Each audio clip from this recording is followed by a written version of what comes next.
Hello viewers and subscribers, thank you so much for your support. Today we are going to see how to use a MACD indicator. Okay, just go to the studies and select a MACD indicator on the menu.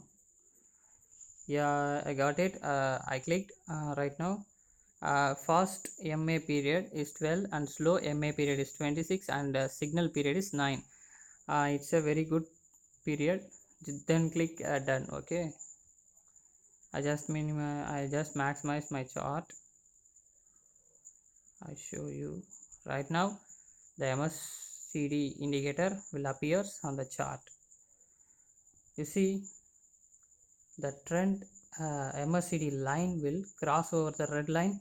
It's a buy trend. Okay, whenever the MACD line crosses the red line, then goes to the downside, it shows as sellers. Okay, the sellers were raised when the MACD line get down. Okay, you see the histogram also very useful to find buyers and sellers volume.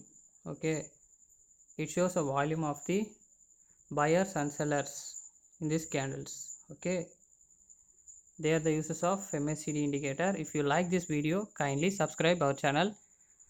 Keep supporting. Thank you so much. Thank you so much for your support.